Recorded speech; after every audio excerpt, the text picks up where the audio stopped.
All right, all right, all right. Listen, it is Wednesday. We were off last week, but we needed a break to prepare for today's show. It's Wednesday, 7 p.m. Central Time, so you know what time it is. We are here, Empowered with Shronda, to empower you mind, body, and spirit. But guess what? We're talking about this entire season on you being your own level up. And when I tell you, you guys are in for an amazing treat today, it is no exaggeration. I could never do justice of capturing everything that our guest is, but we can absolutely try. Tonight, we're going to be talking about resilience, and that can mean so much to many of us. We've heard from authors, we've heard from other entrepreneurs, we've heard from other women who focus on helping people build their business.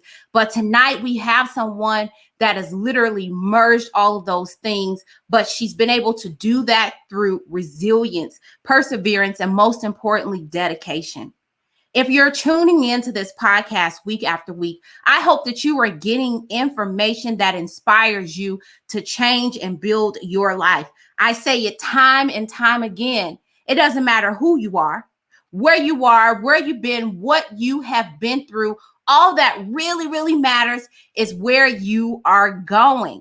You guys all know who I am. I am your amazing host, if I say so myself, Shronda McDaniel, bringing you Empowered with Shronda, where we are giving you nuggets, tools, and jewels free from people to help you improve and be your very own level up. Listen, I'm going to remove myself out of the way and I'm going to bring up our guest, because these 45 minutes is not going to be enough time. So the quicker we can get her up, the faster we can get started. Tonight, I have Dr. Syleecia Thompson. We're talking about the resilience factor. As I said, she is an entertainment agent, a professor, a producer, an author, a brand strategist, ... right? Serial entrepreneur, the true epitome of what success looks like. Success is definitely defined differently for each and every one of us, but watching her is beyond an inspiration. It pushes and inspires women and men alike to go out and be their best. And tonight she's going to be sharing with you exactly how she got to where she is. You know what? Enough of me doing the talking, because I can't wait to get this amazing, beautiful young lady on the screen to tell you all about who she is. Welcome, Dr. Syleecia. Welcome, honey. Glad to have you on the show tonight. How are you? Oh, I'm fabulous. How about yourself? I am absolutely amazing. I'm more than excited to have you on. I know that you have a crazy busy schedule, and the fact that you made room for us today, I know we are in for an amazing treat. So listen, I could never, ever do you the justice that you deserve with introducing you. So I want us to kick things off with you telling us about Syleecia. Tell us all about you. Well, first of all, thank you for wanting to talk to me. I'm always honored when someone wants to talk with me. So, it is what it is. I think that, you have to really tell your story, tell your brand story. And that's kind of what I've been trying to do over the last 20 years, is to tell my story through what I do. So I'm an educator, which I'm a full-time professor at Berkeley College. Shout out to all my students if they come on this video. Teaching online now. I'm going to stay online. I've been an entertainment manager for the last 20 years, but I've been in different roles. But I've been working in the music business, entertainment for the last 20 years.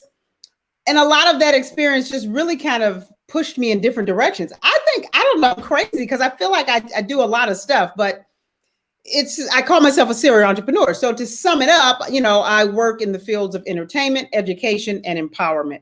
I'm an author, just released my second book, shameless plug, The Resilience Factor. I manage Syleena Johnson, Grammy-nominated singer-songwriter, and she's my sister. and I work with other clients on their brand. So I do a lot, but it really do make sense, Shronda. Like it do come all together. It's not like I'm just it's crazy. But I just took on the role in the last couple of years as executive producer. So I love working in TV and film, working on some amazing projects right now. And that's fun to me. I like the project management, production manager, EP stuff. It's fun. I really like it. So I do a lot of stuff. We don't get into it. So that is something that we can relate to, and we definitely have in common. The project management, the organizing, that is what I do as well. There's something about how my brain works, and I get really excited when you give me a bunch of stuff to do that I can, make the pieces come together. But I'm going to tell you, I'm doing nothing, nothing close to all that you are balancing. I have so many questions for you, but you know what? I am going to ask the first question that I know most people are probably thinking, especially with you starting this introduction with having so much going on. How do you do it? How? You got to pray. You do have to, I had to learn this over the years, of course you got to tap into that God source, but you have to understand that balance is an illusion. It really is. There's no such thing as balance, right? Because if you look at it, something's always going to be out of whack. You can say, I'm going to give 33% to writing my book tonight. I'm going to give 33% to teaching. I'm going to give 10% to my boyfriend, 5%, so we got to stop saying, I'm just trying to get balance. It's no such thing. What you can do is what I do is I make sure I invest in myself. I pour into myself as much as I can. Today, I've just been going all week, and it's just Wednesday. So I came home. I came home and laid down and took a nap. It was like an hour and 15 minutes. Naps are amazing. And I work out. I right now I'm on this raw vegan thing. Tomorrow I switch to just vegan. So I always am working on trying to make sure I'm clear. I'm reducing my inflammation. I'm focused because we got to care about our bodies. You know how it is, Shronda. Like ladies, especially women, especially Black women, we just go, be there for everybody. Then we look up, we half dead. Who gonna help us then? You see help us then? Yes. I get it. I try to, I've been in this reading challenge that I put on myself. I kind of slowed down a little bit. That was something for me. That was a challenge. I want to do 100 books this year, audio and print or ebook. So little things like I'm kind of like a nerd. So little things excite me, When I can catch up on a program, I'll binge watch a series, which I haven't done in months. I know people that catch their programs all the time. I don't know what that means. Sometimes I'm just in the house with silence. So you really have to feel like I have something funny. I'm going to show you this. This is on my desk. I can't adult today. You got to start saying that to yourself. So some days or some hours or an hour out the day, I'm not adulting.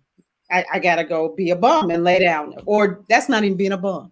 You know what I'm saying? Or I just can't adult today. So that's my strategy. It's all over the place, but it works. I guess it makes sense. And hearing that come from you, I can't remember where I read it. It was some book by some millionaire. I've been taking on so many things. And that was also a tip that they said is we have to remove the word balance from our vocabulary because it just doesn't happen. It doesn't exist.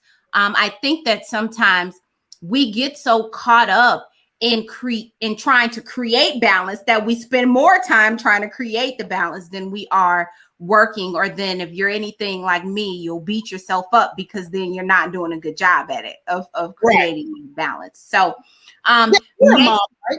You're a mom. No, just me.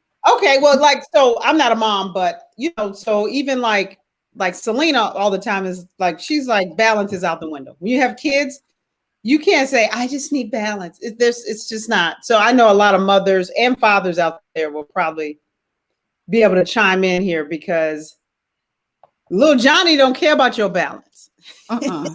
He like, no, I need to eat. I'm about to cry right now. I need, so that's just a little tidbit too, because it's like parents will know that balance is it's an illusion. Makes perfect sense. Makes absolute perfect sense. Okay. So let's kind of jump into this thing.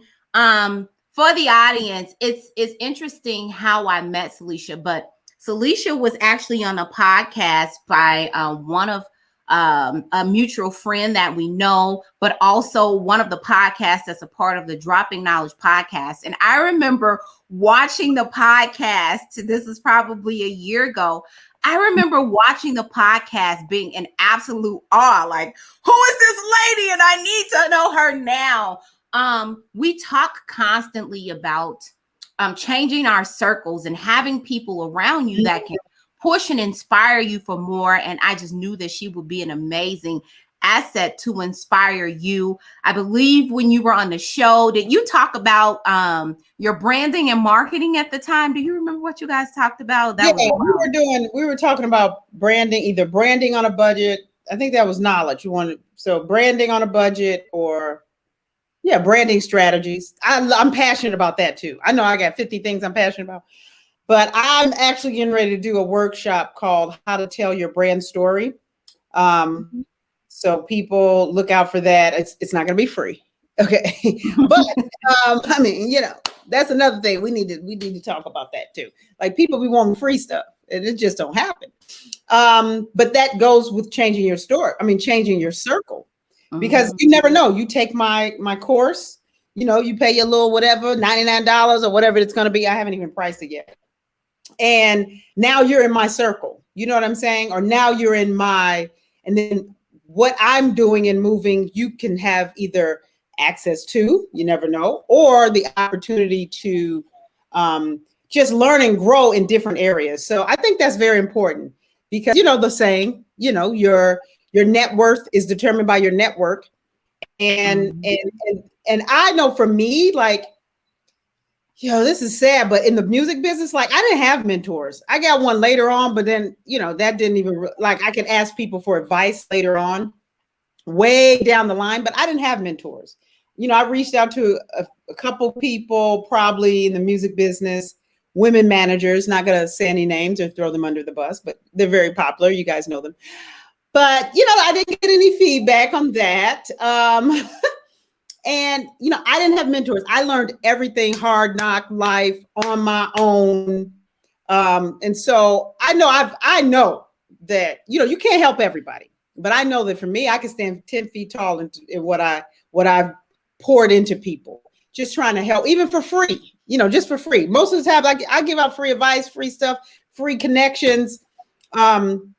But I didn't have those mentors. But it's very important that you have a network of people, that maybe that you don't want anything from them, but you could just learn and grow and get inspired. We're in a network together. And so just sometimes I'm on those calls, I might get off of them, get hyped up and be like, oh, I'm about to make $1 million. Just even though I may have heard the same information 50 times, but it just hyped me up because it was said differently. You know what I'm saying? So makes right. I think it's tough though. It's tough, and people don't know how to network. Let's talk about that. That's great. We've talked about networking, but we have not talked about how, and you've hit something that is key. Syleecia, how do you network? Girl, networking is not down in my inbox on Facebook talking about, can you give me a contact? Can you help me? Can you do this? Can you? That's not networking. It's building relationships over time, because it's it's one of these things where we can't, you have to be selfless at some point, but I think oftentimes people go into a situation just always wanting something. So where's the exchange? You know what I'm saying? So if you want, networking is to stay, connected with people, build relationships, provide value, let them know, hey, I'm looking for a contact at CNN, but Is there anything I can do for you? You know, do you, or, you know, we have good. What it's just crazy. Like, because how do you're not going to get to a certain level just always taking. It's not going to happen. That's good. It's just not going to happen, Shronda. You know that. It's not going to happen. If you missed what Syleecia said, she said, it's not about reaching out to someone and saying, okay, hey, I need this without giving. It's the give and take. Hey, I need this. Can you help me with it? And what can I do for you? Do you need anything as well? That's amazing. So that's one aspect of networking, building relationships, not always being a taker, but also being a giver. But what would you say to the person that is, I know that I need to change my network. I know that I need to do all of these things, but all of my life, I kind of didn't talk to people. I don't like talking to people. Where do I begin? What do you say? Because I know you hear it all the time. What do you say to that person? You know what? I am, like I said, I'm a professor. So I hear this a lot from my students. Okay. The younger generation, it's a rough group out there, right? So about 18 to maybe 25. That is a rough, they got some things they got to work out when it comes to connection, because their whole life has been this. Cell phones. They don't understand building relationships, connection. I'm a 70s baby. So I grew up where we went and played outside. You know, we had after school stuff. You know, people came over your house. We played double dutch. Like, we didn't have cell phones. So I understand networking. And a lot of that plays a role into it. When I got into college, I still, you know, talk to and connect with a lot of my college friends, and even just going through life. They don't. So it's really a thing with the younger generation that I hear all the time. Like, I don't like people. They don't want to work in teams. They don't want to work in a customer service job. I don't like people, so I don't want to work customer service. Or I'll have students that like work at H&M or like work at Starbucks, and they'd be like, but I hate people. I'm like, now, why are you in that job? Like, so you're the one working for you. That's mean to me when I come in there because you hate people. And a lot of it has to do with generation. It's really generational. And if I can implore it. So even if you don't, you know, and then also too, personality. I don't think we talk a lot about it. There's nothing wrong with saying, I don't like to be around people. There is something wrong with saying, I don't like people. I don't like be around people. That's not what you're trying to say. Maybe you're trying to say, I'm an introvert. You know, what are some other ways for me to connect? You know, because it could be a personality issue or disorder or something just about personality. Not everybody, you know, Mark Zuckerberg, he was real shy. You can still see it in him when he testifies in front of Congress. When he, shout out to Mark Zuckerberg, since we on Facebook, or when he does an interview, he's an introvert. Bill Gates is the same way. Bill Gates has gotten better. But, you know, so it doesn't mean that you're not going to be able to be rich or successful. It just means that you got to find other ways to connect with people, to network. And one thing I will say that, you know, I kind of touched on in my book is like my journey. I you know, I'm not a big proponent of people adding more debt, but I do think college prepares you. I do think, you know, my college journey was very special and unique, my undergrad. I think it prepares you to deal with other people. You know, I had Asian people in my class. This was back in the 90s, you know. It gives you critical thinking skills. It gives you writing skills. It teaches you EI, emotional intelligence. It teaches you how to research and find things and do things on your own. Improves your cognitive ability. So I am a big proponent of education because I'm a professor. And even if you don't go to college, just educating yourself in general. I'll say this to that point. I grew up Chicago, west side of Chicago. And I mean, I had a way about me even then. However, you're kind of limited, right? I was limited to just that bubble, right? There wasn't a lot of, you know, and I worked in the mall. So you have customers who come out, that's other race or whatever, but not really being exposed to them, living with them, you know, things that'll challenge you to maybe even look at some of your views differently. And it wasn't until I went away to college.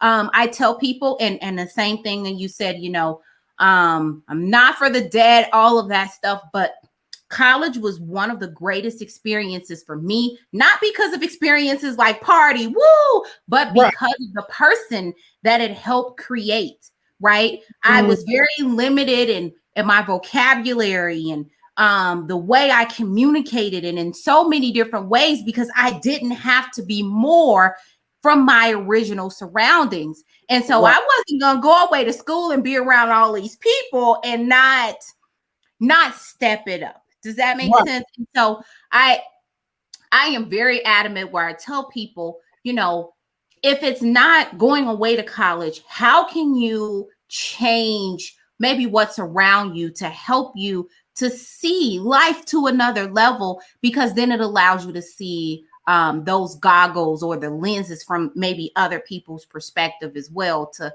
challenge you, maybe validate some of your views, or make you think like, I guess I did sound crazy when I used to say that, right? So, Syleecia, I do listen. We're at the 20-minute mark. We're gonna be late on here today. We're at the 20-minute mark, and I want to get into it. So, you've talked about being a professor, and for most people, that's it. I made it. I'm successful. I'm a professor, but no, you are an entrepreneur. Girl. What started that for you? Is there what took you from I'm going to be a professor and I'm going to be this entrepreneur? Girl, every professor I know, we all in debt. So they lying. They got 5 side hustles, but that's just another story. Well, I do talk about it in my book, The Resilience Factor, which you guys can get on Amazon or my website, drsyleecia.com. I talk about my story. It really kind of let me just real quick. I got to tell you this story because it fell on me, right? So when I graduated, so my undergrad, I had an economics degree, went and got my MBA, just minding my own business, got out of college, moved to Florida after a man, which that was a disaster. And then just started working in the corporate world, T. Rowe Price investments. I started doing like pension benefits, investing and finances and all this stuff. I used to be a Series 63 broker, investments and stocks and bond, mutual funds, all of that stuff, right? Then I started working at a bank. And so I moved back to Chicago. Then I was working in Northern Trust Bank down there on LaSalle Street, I believe it is. I don't even know if it's still there. It's probably still there. And I was an accounting operations manager. And I just got a job teaching part-time, as a adjunct instructor over at South Suburban College. Y'all know where that is at? South Holland. Okay, shout out. I'm from Harvey, South Suburb. Shout out to all my Harvey people. Okay. And so I'm working in the corporate world teaching part-time. So Selena signed to Jive Records. She was working on her first album, and that was done. It came out. She had the little song, I'm Your Woman, I'm Your Woman. And then she was on Jive Records. So at the time, they put her on tour with R. Kelly. Sorry, that's what it was. Okay. So she went on the TP2.com tour in 2001. So, in this book, I talk about how some things happened on the road because her husband, ex-husband at the time, was her road manager. But I won't say anything derogatory about him. So I had to fly in and help out. And so I brought my ex-husband at the time on the road. We're riding around this raggedy tour bus because the label gave us the worst tour bus ever. Meanwhile, Robert is, living his life in his best, living his life in his, in his tour bus. So I'm just trying to get the story because you hear, you're going to be like, how did that happen? It's coming somewhere. I'm going to round it out. So I went there and I kind of was on the road. You know what I'm saying? So when we got off the road, I asked my job. I said, can I go on tour with some at that time? They was like, oh, sure. They Hollywood. They like, oh, you going on tour with R. Kelly? But that was at that time. That was 2001. So yeah, they were down for it then. It was that. So So we got off. That was like end of 2001. She was supposed to do some more press. 9/11. No, Aaliyah died. The plane accident happened with Aaliyah. Devastated, Robert, whatever. Then 9/11 happened, shut down the whole industry.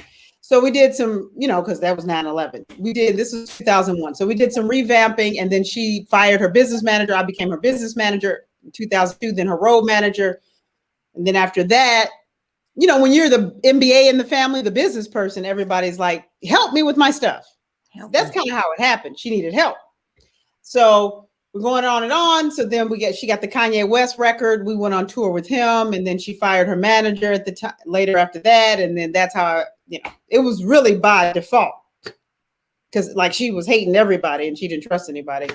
So, and so by default, you went from this, I'm a professor and I'm teaching, strategies and budgeting and into entrepreneurship. But I was still teaching part-time. I left the corporate world. I would take on little bitty projects. I started my company. At that time I was just sole proprietor, and I started doing consulting. I started doing trainings because I had all this expertise.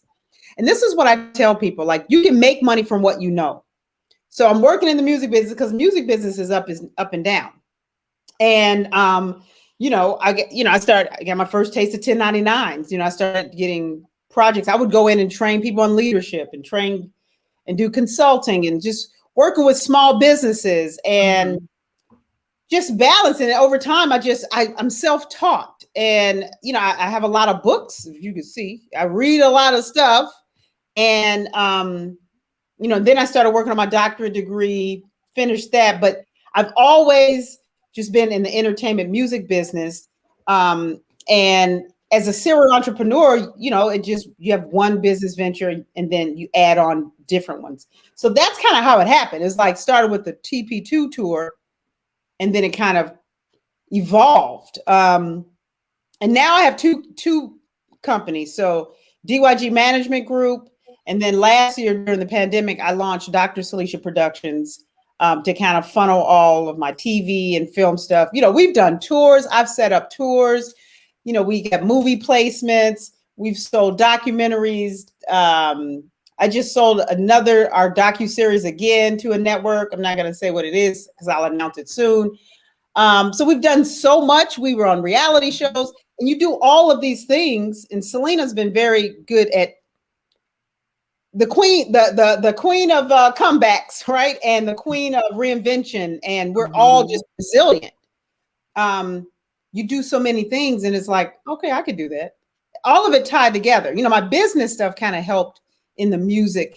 My business understanding and strategy helped in the music and entertainment business. So you just dropped Resilience, and you've talked about the book a couple times, because from this story that you just shared with us, it sounds like I went away to college, and that turned out great, got a couple degrees, came back home working, and then boom, my sister got signed on, and suddenly I became a manager and serial entrepreneur. But did the success just happen like that, or is there a story behind that, or have you hit some bumps in the road? Tell us about this resilience, because it is a part of your story. Where did that come in life that you had to push to get through resilience to get to where you are today? Well, what I will say is that working the industry, the music industry, I think I say this in the book, it punishes you for being a woman. So it's very difficult to work in the entertainment business as a woman. Coming up through the time that Selena and I did, right? Everybody's Me Too movement now, and the lights are being shined, and women empowerment now. But when we started, it was like, no, this is how it's going to be. You know what I'm saying? And so we were always, and for me, I was always we were like not of the industry. We were always on the outside looking in, but we figured out a way how to move through it, around it, because we were no nonsense. We weren't having sex with you for songs. We weren't about to sleep with you. We weren't going to do any of that. So, it just, we didn't get to certain levels that other people did. No shade, but it is what it is. So it's always been ups and downs, having to fight for everything, fight for opportunities. And I feel like we've been resilient. And for me, I put what I did, and I look back, of course, everything happens for a reason. We are the sum of our experiences. But I put off my personal life to be so engulfed and enthralled in building a career. So I don't have children. I'm 48. And I had a stillbirth at 40 years old. So that was crazy. I was in a 9.5-year relationship that didn't go like I thought it was going to go. I made a face. You made a face. It's in the book. And he may be watching, but whatever. It's in the book. So that didn't go how I thought it was going to go. And that was in 2013. That totally changed the way I looked at the music business, because I can recall when I went in for the ultrasound, they found out there was no heartbeat, 27 and a half weeks pregnant. And I just remember even in the hospital bed, like in emails and dealing with stupid industry people, I'm not going to even say their names, and just dealing with drama. And I was just like, girl, so that was the whole thing. Fast forward 6 years later, I get diagnosed with stage 1 breast cancer. So I've learned, I have had to face adversity, trauma, and tragedy like a superhero. That's the name of my book. I think I'm Wonder Woman after all the crap that I've been through. And is it okay to the men but that's the whole story. Is it okay if I read something from the book, right? Chapter 2, resilience is your superpower. And I'm going to read this, and I want you to tell us what this meant, because I read this and was like, just cash it in. I don't even have to read the rest of the book. Okay, I'm going to read this for our audience. And I hope that you guys are going to go out and grab your copy too. We'll talk about that in a second, but grow through the things that you go through. Growing through the things that you go through is one part of our human experience. Not only are we flawed individuals, but our journeys will be flawed. Growth is inevitable. For me, I had to learn that through my flaws and through my trials and tribulations, I was going to have to depend on myself more than I anticipated. With this understanding, I found that growth is a mindset, and we can shift and change our mindset throughout our lives to better improve our chances of experiencing joy. Come on. Wow. Because you know what? And I'm so glad, Shronda, you like that part. You about to make me cry. Tears. Well, I'll send you more teary-eyed videos when I come through more parts of that. Everybody, are you crying? I think I'm saying that because, resilience is your superpower. I do feel like when you get to a certain age, and I don't know where my 40-something's at, but when you get to a certain age, you look back and you feel like, I went through all of this. Like when you start approaching 50, you start saying, oh, okay. I went through all of this. And I hope for most people, men and women, especially Black people, you have grown through the stuff that you've gone through. So for me, I have grown as a person. There's still little things about me that I kept from like when I was in my 20s and 30s, my little quirks. But trauma changes you. Adversity changes you. Tragedy changes you. I had to realize at a certain point that I had to depend on myself, especially being single, at that time, and just being single, not having kids. And you can't expect everybody to help you or take care of you. Like you think in your mind, you waiting for somebody that, one of the things, and I talk about this in my book, and this is no one's fault. Well, maybe one person. But I remember when I was going through breast cancer and my radiation treatments, I went to every treatment alone, right?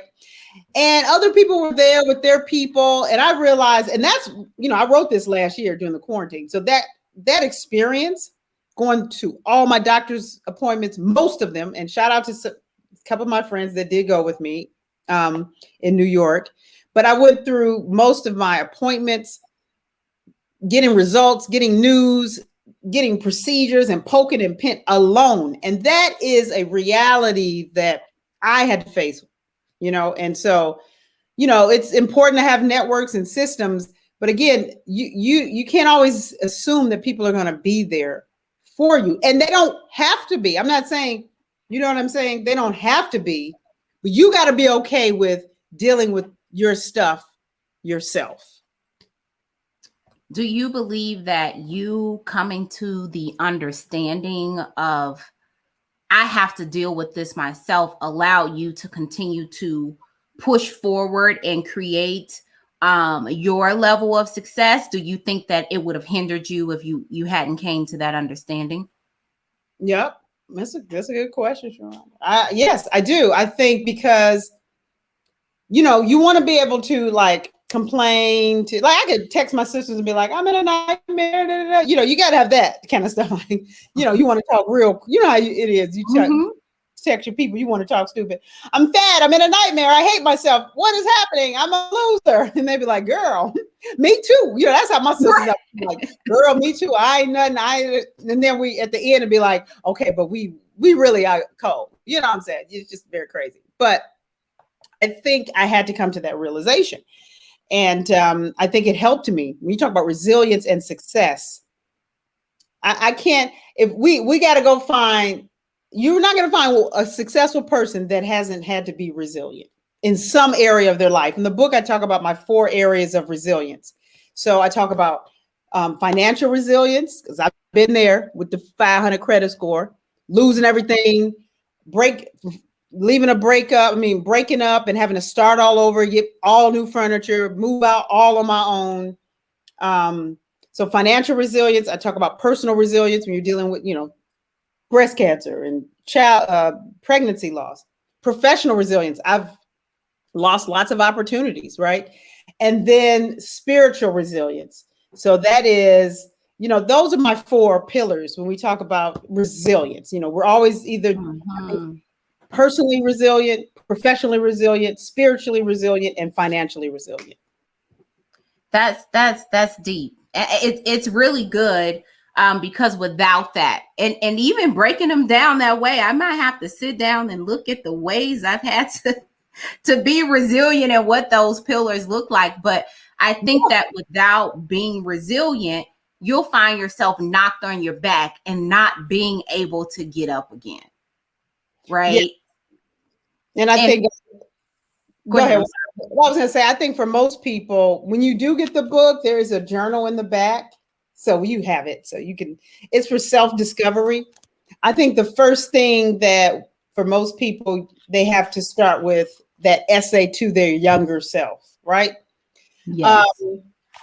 Because I think there's millions of people out there that don't even realize that they're resilient. And so when something hit, that they have a resilience factor. So when something happens in their life, they just fall out and crumble, right? They don't know how to push forward, or they give up. Giving up is not an option for me. Giving up is not an option for anybody on my team, anybody on my circle. And it doesn't mean that, you got to push all the time. You can't be weak. That's not what resilience is. Resilience is how you overcome, how you get back up. I could have said after the breast cancer thing, I'm leaving the industry. Y'all not about to drive me crazy. And I quit and bye.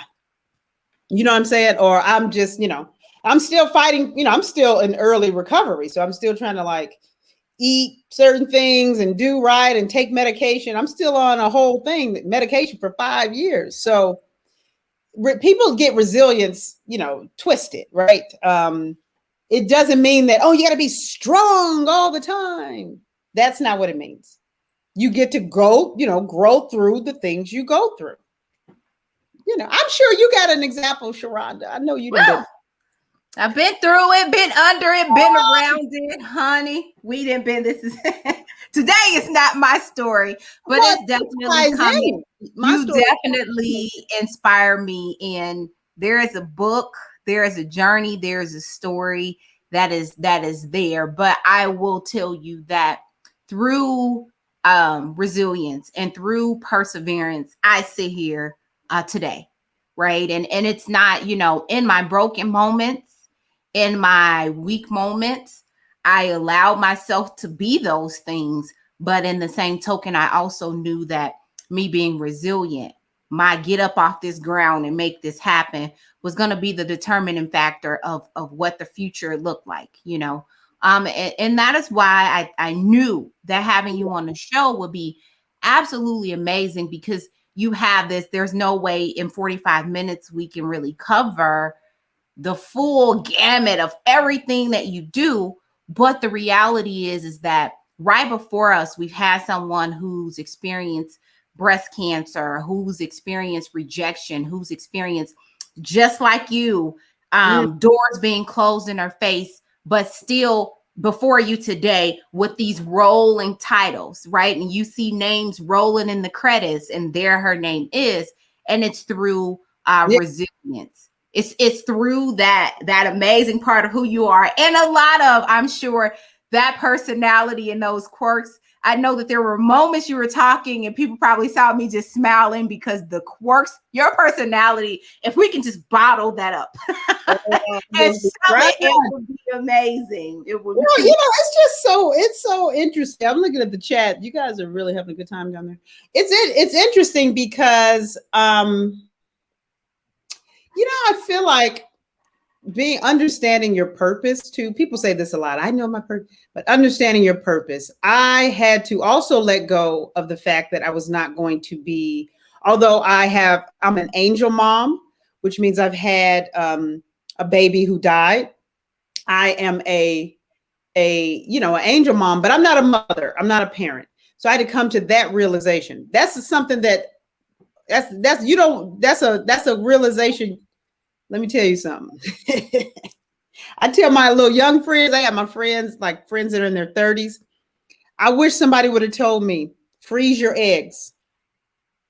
You know what I'm saying? Like, freeze your eggs, focus on fertility right now in your late 20s and in your 30s. No, you know, my mother and them didn't know that.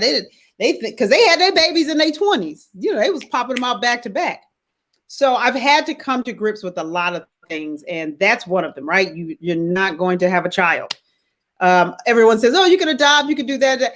I'm at a place now where you got to be selfless as a parent. So do I really want to give away my freedom now? Now you didn't get me all into my freedom, you know, like I get to do what I want to do, you know, so it'll just be me and my future husband minding our own business. You know what I'm saying? So I had to come to terms with that. And once I realized that, you know, I got nephews, I got family, I got little small cuts, I got people, you know, I can pour into them as if I if I had children, right? So I had to come to grips with that. And that's, you know, fertility, girl, that's a whole other podcast. And then I had to come to grips with your purpose here is to empower others. Part of it is educate, entertain, enhance the lives of people. And you are here to like help other people transform into their best self. Your purpose, not ever, you know, your purpose, my purpose was to help other people. And I had to come to terms with that. Now I'm in a space where I'm like promoting my book and doing stuff for me. But for the most part, I get quick to be like, let me help you with your brand. Let me get you together. And people would always be like, well, what about you? You know, so, but you have to be okay with what your purpose is and understanding your journey. So talk about that in the book. That's part of resilience as well. Coming to terms with what your purpose is and what my next 50 years will look like. I want to ask you a question about that. Again, this podcast is focused on be your own level up. And we've had person after person share their journeys, what businesses they have, what they do, etc. And most people say, I'm living in my purpose. But when you have a conversation with, you know, someone who isn't in their purpose, or they don't know that they are, they say, how do I know that this is my purpose? So I want you to answer that question. And then I have a second part to that. So how do you know that something is your purpose, or how do you discover your purpose? Well, I do this exercise because if you look at the country, let's just look at the US, Mm-hmm. it's 98% of us that we're not millionaires, right? Okay, so the other 2%, they're all millionaires and billionaires. Okay, so I do this exercise with my students and I do it with a lot of my clients. I also coach people and help them from a strategy standpoint. And I do this exercise and it never fails. So I sit them down and I say, okay, if I gave you $1 million free of charge, no, you don't have to pay me back. It's just $1 million as seed money to start any business that you want or to do anything that you want to do in your life right now. What would it be? So I do this exercise and I've had students like in my classes, they'll go around and they'll be like, yes, I want to be an accountant. I'm getting my accounting degree. I'm going to work in fashion. Another student like, yeah, I'm going to go in criminal justice. I want to be like a police officer. And like they go getting these careers. So as soon as I say, I'm going to give you $1 million to start a business, this will be your career for the rest of your life. It's going to be your seed money. And they all say something totally opposite from what they just told me. I had a student say, oh, that's easy. I would start a daycare because I love children. And I'm like, you just told me you were going to be an accountant. Well, that's because my parents want me to be that. I'm like, but you love children. You can, I'm like confused. And then I have one guy, he said, I'm in school right now getting my accounting degree, but I've always wanted to be an astronaut. He's 19 years old. He said, but I know that'll never happen. And I was like, so if I gave you $1 million, he was like, so if you gave me $1 million, I would switch my major, pay for my school, and go the science astronaut route. And I'm like, why can't you do that right now? You see what I'm saying? So when you put money on the table and remove that, people have these limiting beliefs. People have fear. People lack confidence. So a lot of people take the safe route.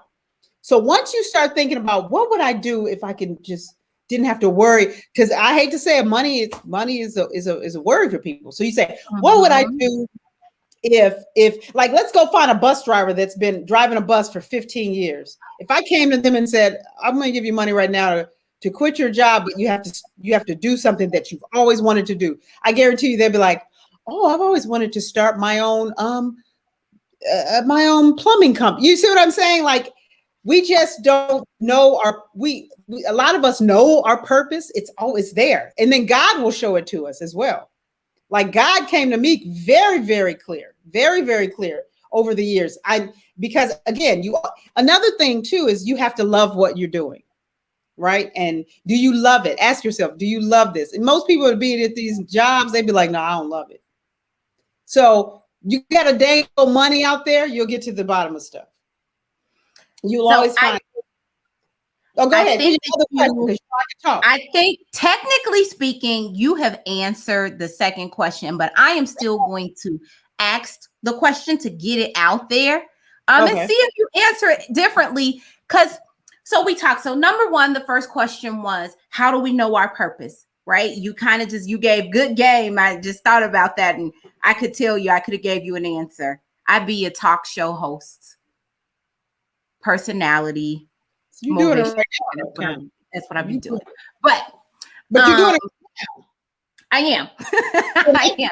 You got your production company. You're doing it right now. Technology has made life so simple. And now, so that's where you put a lot of your fuel in. Okay, well, that's a whole different thing. Yeah, later, Syleecia. Later. The second part to that question is this. How does a person know the difference between I am living in my purpose versus I've walked into something and that thing I walked into made it my purpose? I'll give an example. We'll use your example. You were doing XYZ.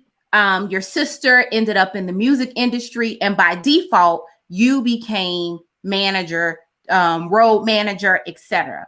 How does a person know the difference between if they're actually living in their purpose or they've just taken on what has been given to them as their purpose?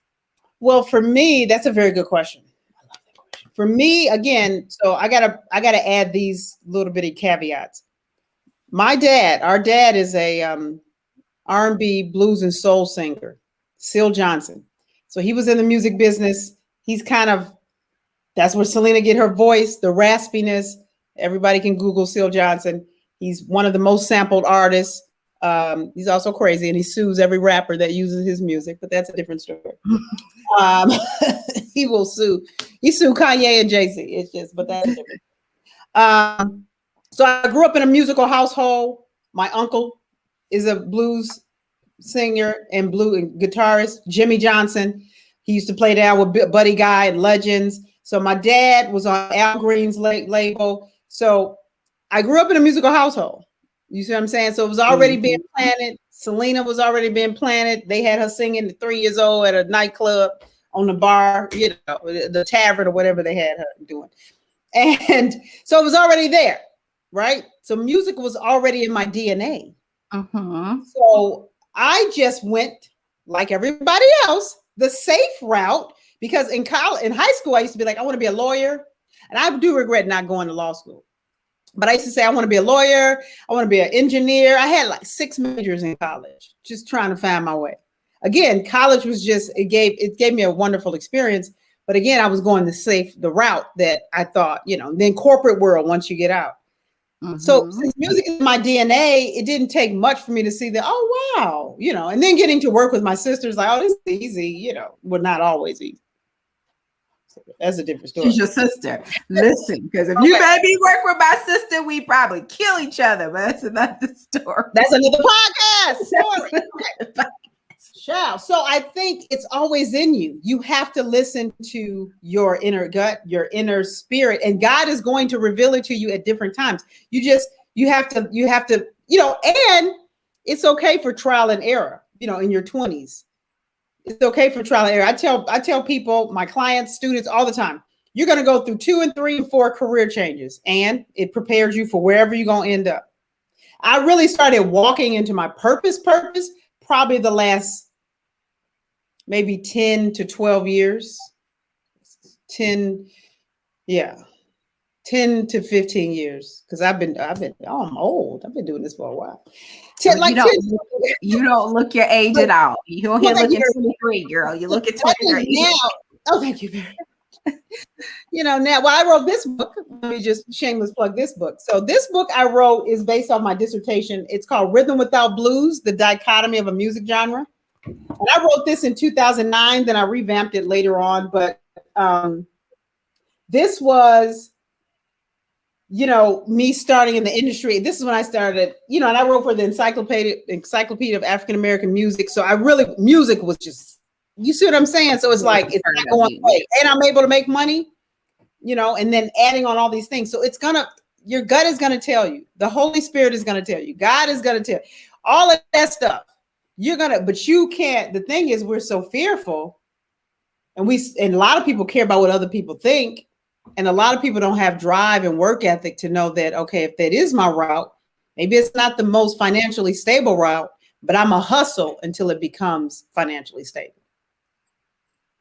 And that's it. And that's why I wanted to put that question out there, because you've touched it in both, in both questions. Yeah. The reality is that we're taught we need to go to school. We need to get that degree. We have to go to corporate, and that's how we make money. And so anything that's kind of outside of that feels scary, feels like, I got mortgage to pay. I don't really know about that. And it's something that we run away from. But then I also know, I use that question for purpose, but the reality is that it happens to us in life all the time. You can be in a relationship and suddenly all of his likes become your likes, and it's people struggle with, how do I know I'm serving in my purpose, or how do I know I'm in the right lane, as people like to say, versus I probably need to shift lanes. I've taken on something that someone is giving me. And I think that for you, it's an amazing example because you were in that household and it felt great. You do music, you love it despite the ups and downs. It's what you're passionate about, right? But if you're doing something and it's up and downs and you hate it, well, we know the answer to that. Well, I'm going to share a little secret with you, Shronda. So right now I'm at a phase where I'm overly passionate about telling stories. This is probably going to be my next 5 years. Documentaries, docuseries, telling stories, telling the brand story. So telling stories and the TV, digital media, creative aspect. This is kind of where I am right now. I still love the music business, but you could ask Selena, we both be tired of that. You know, the whole put an album out, then you got to work it. Da, da, da. I like the project piece to it, but the working it, and it's just too much politics when you're dealing with labels. Luckily, we have a good label right now, E1 Nashville. Shout out to Gina Miller, Senior Vice President, Omega, if anybody's watching. So luckily, we lucked out, you know. But that part of me is an older piece. The next 5 years, I want to tell stories. Well, I can't wait. I can't wait for the stories. Listen, Syleecia, we have definitely went over our time already. I knew. Did I beat everybody? We probably should have booked you for 2 days. So we've talked about the resilience factor. To those who are still watching, who's going to go back on the replay and watch, you're watching Empowered with Shronda, where we're empowering you mind, body, and spirit.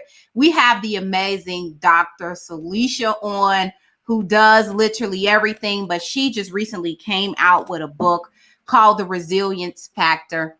Listen, everybody is going crazy about this book. She hit #1 on Amazon and a couple of topics. Every time I look at her page, somebody is posing with this book. I tapped in and I'm telling you, you are in for a treat. Make sure you go and grab the book. We are here each and every single week on Wednesday, 7 p.m. Central Time. Make sure you're tapping in and tuning in. You can catch us on Dropping Knowledge Network, as well as Dropping Knowledge Network on YouTube, which you will find there. Syleecia, I have your website up, but for those who are going to go back and listen, or for the podcast audio, tell people how they can reach you. And, you know, you've mentioned coaching and brand strategist. Tell people how they can get to you and where they can get the resilience factor and all that amazing stuff. You can reach me right where Shronda has that website, drsyleecia.com. You can also buy an autographed copy of my book on my website. I'm also offering, since we're going to plug in here, I'm also offering a bundle box with both books and my I Am the Brand mug. It's a bundle box. My coaching, you sign up there. Everything's on my website. Now, if you want to get the book, and this helps me with my sales, this helps me with rankings, go to Amazon. Leave a review. Shronda, I need you to leave a review. I'm going to go leave a review. I'm going to leave a video if they let me. Go to Amazon, leave a review, click the link, share the link. That helps with my rankings. Buy the book there on Amazon. Right now, the ebook is only $2.99. That sale is ending tomorrow. And then you can get the soft cover on Amazon. And I'm just really excited that you have me here. I always love to talk to people. Shout out to Tyra. Tyra's amazing. Tyra's been on there, tapped in. Tyra's amazing. You got to have Tyra on your show. Okay, well, we got to talk to Tyra. I'm all about it. she got a story. There's a couple of people on here. Shout out to Brandy. You got to have Brandy on there. Okay, Constamiga. Everybody's tuning in here. So thank you for having me, Shronda. I always love I can talk, so as you can know. I know that about you, though. I know that about you. I've experienced you, and I can't wait for the in-person experience. I love your personality. I say it all the time. I say it all the time. You know, I'll tune in when you have the coaching sessions or whatever you'll drop, or you'll be like tune into, and I'm at work and I'm also watching your stuff, and I'm over here like, this lady is hilarious, but you definitely give great jewels. I am always tapping in. Make sure you go and check out everything she has to offer. She is actually on Facebook under her name as well. She drops all types of free resources, tips, all sorts of things that you can use in order to be able to inspire and grow your business. I am definitely grateful to have you on the show. This has been everything and beyond, literally. We need more time. We need more time. Great conversation, great interview. I'm going to go ahead and pull you down. If you can hang out in the back for me for just a minute, I'm going to wrap up and then talk to you in a bit, babe. Thanks, everybody. Listen, I'm excited. Listen, I've been smiling the whole time. My cheekbones, they burn a little bit, right? We've had an amazing interview with Syleecia. She's brought so much to this conversation, all that I anticipated for her to do. And I'm going to be honest with you. I knew that we would run out of time, and there would be no way we would be able to fit all that she is and all that she does into one interview. But hopefully you took some tools from tonight's show. Listen, we're here every week. Next week, we're going into episode 10, which means that we're preparing for a break. But we will be back with season 3, and Syleecia has already started lining up guests for season 3. But make sure that you are tuning in. If you are not tuning in, guess what? What is it saying? You are tuned out. The reality is that we are all 1 step, 2 steps, 4 steps away from our purpose, our dream, our inspiration, whatever that thing is, but we are missing the information. Information is all around you. This podcast is here to inspire you, to give you free information, but most importantly, allow you to see people who look just like you, that make life happen. You can absolutely go out and make life happen, but do you have the resilience? Tap into yourself, use mentorship, use courses, invest in yourself, and those things do come to you. You know, I will have you here all night wrapping up the show. I am going to remove myself because I will go on and on. Today was definitely an inspiration for me. If you guys are not already in the loop and don't know where to find me, of course, here's the information and all you need to know. You can find me on Facebook under my name, of course, Shronda McDaniel. We're airing live on Dropping Knowledge Network. So it's dropping, not without a G on the end, Knowledge Network. We're on YouTube, Empowered with Shronda, as well as the Dropping Knowledge Network. Tune into the network, guys, as we all are inspiring to give you great information that can allow you to take your life to the next level. We're going to be back next week at 7 with episode 10 with another dynamic woman who's going to give you some great information. I will see you all next week. You all stay safe. God bless. Remember to tap into your resilience. We all have a story. It's what we do and how we grow through it that allows us to create our success. Love you all. See you next week.